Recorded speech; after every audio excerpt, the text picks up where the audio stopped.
Dr. Dricus du Plessis did not just beat Kamaru Usman, he completely flipped the narrative. According to Daniel Cormier, DDP answered every lingering question after his loss to Khamzat Chimaev, dominated one of the greatest welterweights in UFC history, and stormed right back into the middleweight title picture. But there is still one huge problem.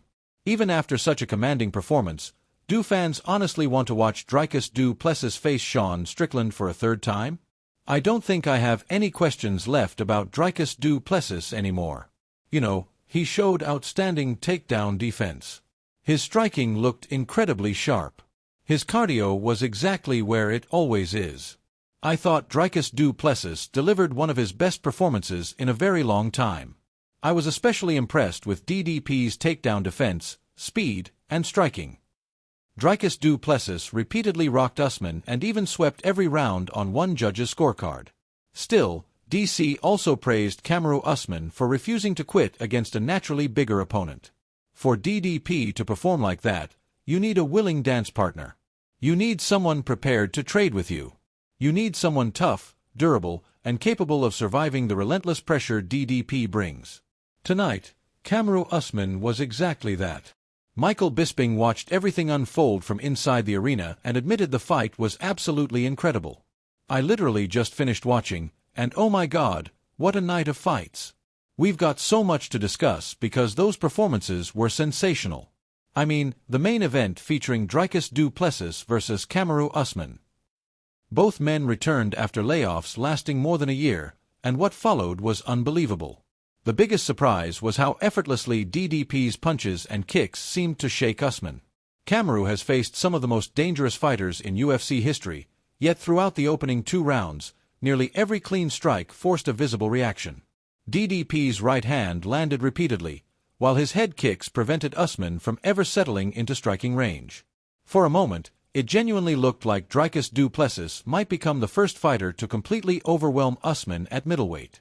But Usman refused to disappear. Despite absorbing serious damage and struggling to land his takedowns, the former champion stayed composed enough to survive. As DDP gradually began slowing down, Usman slowly started creating more opportunities. That late comeback may have made the finish look far more competitive, but according to Michael Bisping, it changed absolutely nothing about who truly controlled the fight. Round 4 followed the exact same script.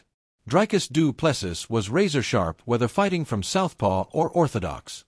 He landed clean shots with confidence, clearly came in with the perfect game plan, defended every takedown, and although he appeared to slow down in round 5, Kamaru Usman only found success once fatigue started creeping in. The fight closed with Usman charging forward and swinging wildly during the final few seconds. But one aggressive burst at the end could never erase everything that happened beforehand. DDP had already dominated the striking exchanges, defended every takedown, and forced Usman into uncomfortable positions all night long. More importantly, he proved that the wrestling issues from the Khamzat Chimaev fight did not define who he really is. That mattered because Kamaru Usman was supposed to be the perfect test to see whether DDP had truly made the necessary adjustments. Instead, Dricus du Plessis answered almost every major question. However, that dominant victory may have created an entirely different problem. DDP instantly returned to the championship conversation, but Sean Strickland is hardly a fresh opponent. Dricus du Plessis has already beaten Strickland twice, and the second win was even more convincing than the first. From a competitive standpoint, those victories make a strong case for another title opportunity. From a promotional standpoint, convincing fans to buy that same matchup for a third time could prove much harder.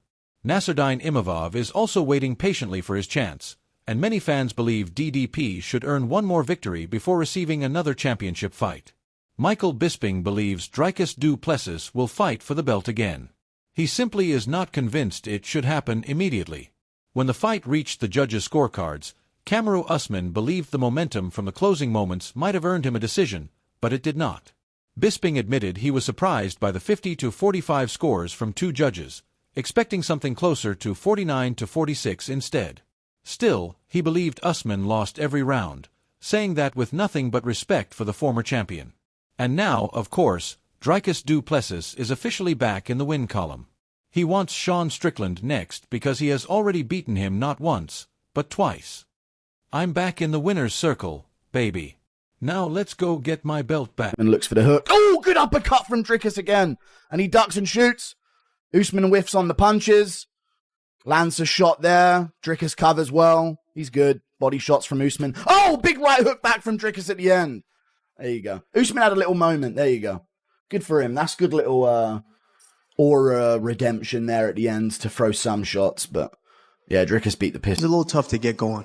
I took kind of like a thumb punch in the eye early on, and that kind of blurred the vision a bit. But, you know, no excuses. It is what it is. It's pretty comfortable. Like I said, he's a big boy. And, you know, when you start seeing two of the big boys, and he's got kind of, like I said, it's a weird, rangy shots. So it's kind of a little delayed to get out of the way of those shots, you know, seeing them. But, you know, no excuses. It's tough to be on this side. I'm not used to being on this side. So, yeah, kind of sucks. Do you feel better at 185, or are you happy to go back down to 170? Like I said, it doesn't matter. I can make both. It's not 170 is a cut, but it's at the end of the day, I'm not the biggest welterweight. So, you know, it is what it is. You deal with it. If there's opportunities there, I'm going to go there. If the opportunities up here, I'm going to stay here. So there's really it doesn't matter, you know, it sucks that I wasn't victorious tonight because we're having a complete conversation, different conversation, had I went out and been able to execute the way that I wanted. So I guess this is my time of not being able to execute like I've done to most guys. I don't know. Obviously a great fight, you know, fighting a much bigger guy, and he's got a great chin. He's still got it. It's not like, oh, Usman's done and he should retire. He had a great fight tonight. So, yeah, I don't know. He's got to go home, rest, heal up, and figure out what's next. Who do you think will be next against Strickland? I don't think about that shit tonight. You know, he just fought a great fight, looked good, and, you know, we'll go back to the lab on Tuesday and start kicking it around. Kamaru Usman reacts after losing to Dricus du Plessis. Kamaru Usman didn't agree with the judge's scorecard after his loss to DDP. Yeah, it's you know, it's tough. It's hard to be on this side of it, and I'm not used to being on this side.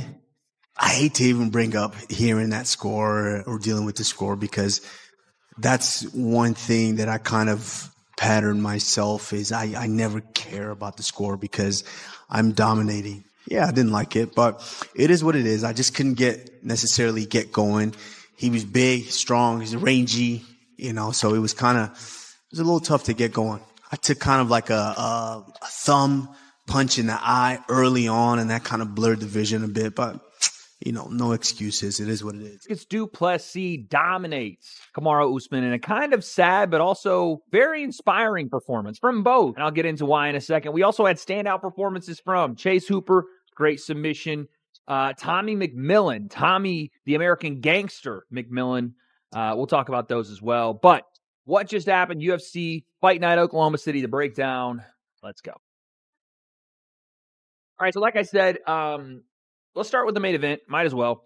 Dricus du Plessis versus Kamaru Usman at 185 pounds. Kamaru moving up after a legendary career at 170. Fought everybody, beat a lot of people. Both these men have beat the current middleweight champion of the world. That just shows you how much parity's in the UFC right now. Best can beat best on any given night. Dricus obviously coming off the loss to Khamzat Chimaev, a little bit of a layoff since then. Kamaru Usman coming off of another layoff, but also a big win over Joaquin Buckley over a year ago now, I guess, or maybe a year to the day. No, over a year ago. But regardless, you knew this was going to be an uphill battle for Kamaru Usman. Dricus du Plessis is a massive middleweight. He is only a 220-pound guy, and, you know, obviously, coming off the Khamzat loss, there were going to be adjustments there. Usman's 39 years old, you know, moving up from 170. And his main objective was to try to eliminate the standing back and forth, I would assume, from Dricus, or at least strike to get to grappling.